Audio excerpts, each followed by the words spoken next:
महाराष्ट्र विधानसभा निवडणुकीचा निकाल लागून 8 दिवस उलटलेत. दिल्लीत हायकमांडकडे बैठकाही झाल्या, पण अजून भाजप आपला मुख्यमंत्री पदाचा उमेदवार जाहीर करू शकलेलं नाही. त्यामुळे महायुतीला मोठ्या प्रमाणावर मतांचा कौल देणारी राज्यातील जनताही संभ्रमावस्थेत आहे.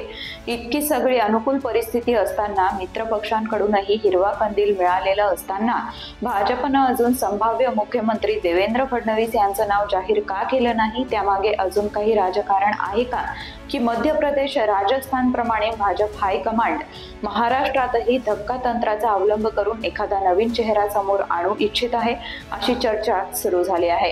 यातूनच मग पुण्याचे खासदार व केंद्रीय राज्यमंत्री मुरलीधर मोहोळ यांच्या नावाचीही चर्चा सुरू झाली आहे. अर्थात त्याबाबत कुणी अधिकृत वक्तव्य केलं नव्हतं, पण सोशल मीडियावरही ही चर्चा सुरू झाल्यानं फडणवीस यांचं नाव मागे पडलं की काय, अशा शंका घेतल्या जाऊ लागल्यात. कोण आहेत हे मुरलीधर मोहोळ? अचानक त्यांचं नाव कसं काय आलं मुख्यमंत्री पदाच्या शर्यतीत? जाणून घेऊयात मिशन पॉलिटिक्स मधून. नमस्कार, मी समीक्षा. महाराष्ट्राचा मुख्यमंत्री कोण यावर चर्चा करण्यासाठी नुकतीच नवी दिल्लीत अमित शहा यांनी मित्रपक्षांच्या नेत्यांची बैठक घेतली.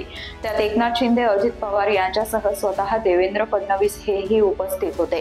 तिथं अमित शहा यांनी भाजपचाच मुख्यमंत्री होणार हे मित्रपक्षांना स्पष्टपणे सांगितलं. त्यापूर्वीच एकनाथ शिंदे यांनी या स्पर्धेतून माघार घेतली होती, तर अजित पवारांनी देवेंद्र फडणवीस यांच्या नावाला पाठिंबा दिला होता. त्यामुळे आता फक्त फडणवीस यांच्या नावाची औपचारिक घोषणा होणंच बाकी आहे असं समजलं जात होतं.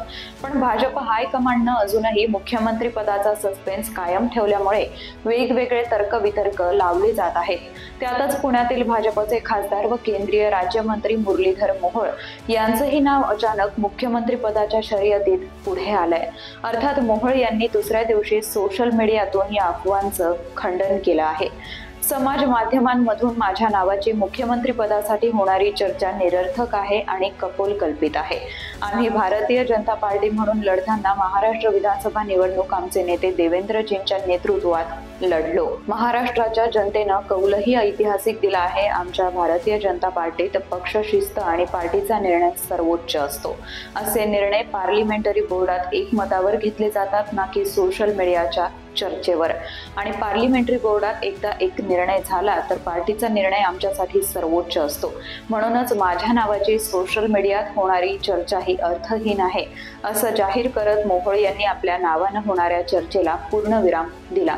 पण मग प्रश्न असा निर्माण होतो की मोहोळ यांचं नाव पुढे आलंच कसं? तर त्याचे उत्तर हे मोहोळ यांनी अमित शहा यांच्या घेतलेल्या भेटीत दडलेलं असल्याचं सांगितलं जातं. 23 नोव्हेंबर रोजी विधानसभा निवडणुकांचे निकाल लागले. 25 नोव्हेंबर रोजी मोहोळ यांनी केंद्रीय मंत्री अमित शहा यांची भेट घेऊन त्यांचं विजयाबद्दल अभिनंदन केलं. पाठोपाठ देवेंद्र फडणवीस यांचीही मोहोळ यांनी भेट घेतली व या भेटीचे फोटो ट्विट केले. इथूनच चर्चा करणाऱ्यांना क्ल्यू मिळाला. राज्यात मराठा मुख्यमंत्री व्हावा यासाठी भाजप नेतृत्व आग्रही असल्याचं वृत्त चर्चेत होतं. तसंच मध्य प्रदेश, राजस्थानमध्ये भाजपनं नौखा चेहरा दिला होता. त्यामुळे लोकांनी पुण्यातून प्रथमच खासदार झालेले व केंद्रीय मंत्रिपदाचे लॉटरी लागलेले मोहोळ यांच्या नावावर चर्चा सुरू केली. मोहोळ हे मराठा समाजाचे आहेत. अमित शहा व फडणवीस यांचे ते निकटवर्तीय मानले जातात. त्यामुळे त्यांचा विचार होऊ शकतो अशी शक्यताही वर्तवली जात होती. पण मुळात अशा वावड्या उठवण्यास भाजपही तितकाच जबाबदार आहे. कारण निकालानंतर 8 दिवसांनंतरही जर या पक्षाला बहुमत असतानाही आपला मुख्यमंत्री पदाचा उमेदवार ठरवता येत नसेल तर काय उपयोग? ज्या मतदारांनी त्यांना भरभरून मतं दिली त्यांना आमचा मुख्यमंत्री कोण हे विचारण्याचा अधिकार नाही का? पण भाजपनं अजूनही त्याची उत्तरं दिलेली नाहीयेत. म्हणूनच या चर्चा सुरू झाल्यात. त्यात मोहोळ यांचंही नाव आघाडीवर होतं. मोहोळ हे व्यवसायानं बिल्डर आहेत, पण एक कसलेला पैलवान म्हणूनही त्यांची ओळख आहे. मुळात मोहोळ कुटुंबालाच पैलवानकीची पार्श्वभूमी आहे. त्यांचे आजोबा, वडील, चुलते रामचंद्र मोहोळ, थोरले बंधू प्रभाकर सगळीच पहिलवान. साहजिकच मुरलीधर मोहोळांनी शिक्षणासोबत कुस्तीचे धडे घेतले. पुण्यातील खालकर आणि निंबाळकर तालमीनंतर विशेषतः कुस्तीसाठी मुरलीधर मोहोळ हे कोल्हापूरला गेले आणि तिथंच पदवीपर्यंतचं शिक्षण त्यांनी पूर्ण केलं. शिवाजी विद्यापीठात शिकत असतानाच ते कसबा बावड्यातील शासकीय कुस्ती केंद्राच्या आखाड्यात उतरले. याच काळात त्यांनी आंतर महाविद्यालयीन आणि राष्ट्रीय स्तरावरच्या आखाड्यापर्यंत मजल मारली. त्यानंतर कॉलेज संपवून ते 1996च्या सुमारास ते राजकीय आखाड्याकडे अधिक वळले, असे त्यांचे निकटवर्तीय सांगतात. मुरलीधर मोहोळ पुण्याचे माजी महापौर होते. कोरोना काळात त्यांनी चांगलं काम केल्यामुळे मोदी शहा यांचे त्यांच्या नेतृत्वावर विशेष लक्ष गेलं. राष्ट्रीय स्वयंसेवक संघाचे स्वयंसेवकही ते आहेत. भाजपमध्ये त्यांनी बूथ प्रमुख म्हणून कामाला सुरुवात केली होती. त्यानंतर युवा मोर्चा प्रदेश उपाध्यक्ष आणि सचिव म्हणूनही काम पाहिलं. गेल्या 30 वर्षांपासून संघटनेत कार्यरत आहेत. तसंच सांस्कृतिक आणि क्रीडा क्षेत्रातही त्यांनी योगदान दिलं आहे.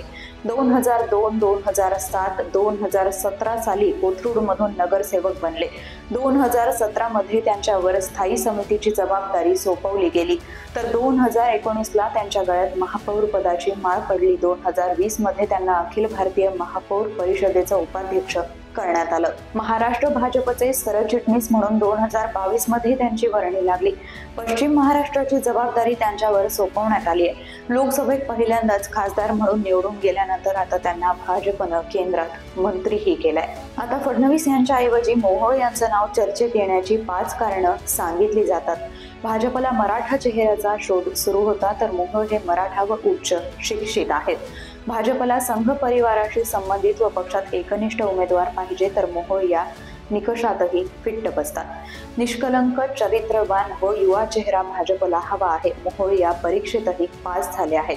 केंद्रात त्यांना मंत्रिपद देऊन हायकमांडनं त्यांच्यावर यापूर्वीच विश्वास दाखवला होता. आता हा नवा चेहरा राज्यात आणल्यास युवा पिढी आकर्षित करण्यास मदत होईल असं पक्षाला वाटत असेल. गेली अनेक वर्ष पुण्यातून मुख्यमंत्री झालेला नाही. इथं भाजपचा जनाधार चांगला वाढलेला आहे. त्यामुळे यावेळी पश्चिम महाराष्ट्राला, विशेषतः पुण्याला राज्याचं नेतृत्व करण्याची संधी द्यावी या विचारातही भाजप असेल. या सर्व निकषात मुरलीधर मोहोळ बसत असल्यानं त्यांचं नाव चर्चेत आलं व त्यावर लोकांनी विश्वासही ठेवला आहे. अर्थात भाजपात ज्यांच्या नावाची चर्चा होते त्यांना पद मिळत नाही, हा नवा ट्रेंड आता निर्माण होतोय. त्यामुळेच तर मोहोळ यांनी तातडीनं खुलासा करून आपण मुख्यमंत्री पदाच्या स्पर्धेत नसल्याचं स्पष्ट केलंय. पण भाजपच्या सर्व निकषात बसणारा नेता म्हणून त्यांची ओळख या निमित्तानं पुन्हा जनतेत गेली असून त्यांना पक्षात आणखी चांगलं भविष्य असेल याविषयी आशा निर्माण झाल्या आहेत असं म्हटलं तर वावगं ठरणार नाही.